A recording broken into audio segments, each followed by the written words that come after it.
cruelty, corruption, and incompetence.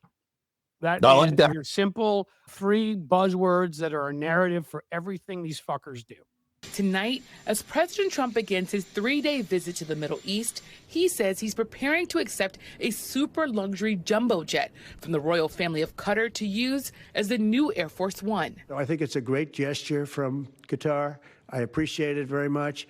I would never be one to turn down that kind of an offer. I mean, I could be a stupid person and say, no, we don't want a free, very expensive airplane.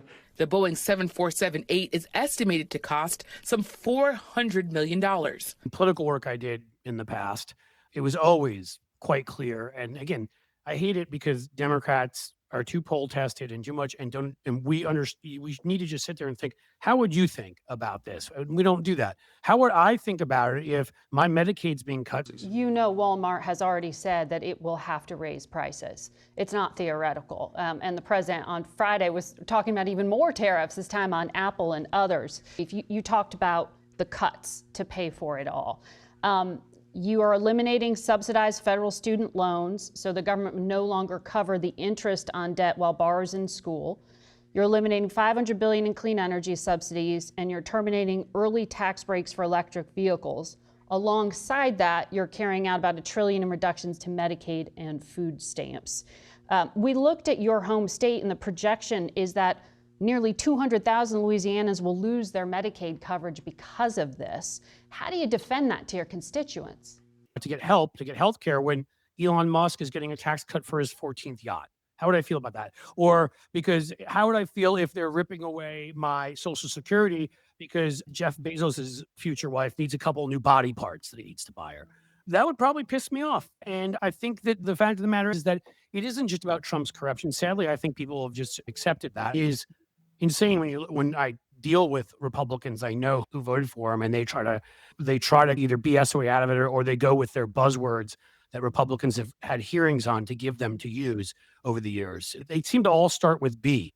What about Biden? What about Benghazi? What about, and all that kind of bullshit?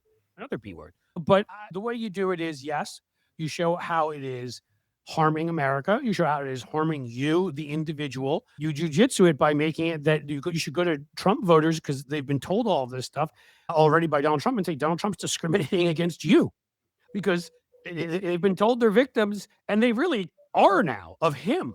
Despite the legal setbacks, President Trump is pushing forward with his plans to slash the workforce, including roughly 80,000 jobs expected at the Department of Veterans Affairs, according to an internal memo. As many as 45,000 jobs at the Internal Revenue Service, according to new reporting by the Associated Press, and more than 1,300 cuts at the Department of Education, roughly half of the staff. And so I think you can use the messaging they've used. Hey, look at the guy you always heard about, George Soros, the unelected mysterious guy in back rooms who made decisions about your future, destroyed your farm, killed your 401k, got rid of your job. That guy existed. It's just his name was Elon Musk. He was an immigrant who didn't come here legally and overstayed. I mean, I think we can jujitsu all sorts of things like this, but I do think, as Mark Jacobs pointed out to finish it up, look, Trump's numbers are going to be low as hell.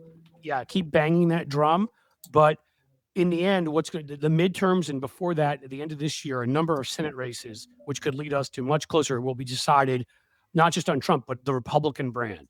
Congressman Boyle, this bill, as it comes down to the wire, I think, as we always knew, I think you and I, being a member of the Tax Writing Committee, the Ways and Means Committee, everything I was hearing about things they wanted to throw in this bill made it an impossible bill to begin with. It's the big impossible bill. That's what it should be called. And it is just a political disaster zone for these Republican House members, some in your state of Pennsylvania. The ones in New York alone, when they lose their seats, that alone gives the control of the House to the Democrats. Are the Republicans in the House tonight aware that this is the vote that could hand over control of the House to you and the Democrats? Destroy it. I think that's a phenomenal point. Remember, just let me say this one thing. I'll just say quickly. Remember Nixon, right? Acid, abortion, and amnesty. And he was describing us. Cruelty, corruption, and incompetence. That I is like that. your simple three buzzwords that are a narrative for everything these fuckers do.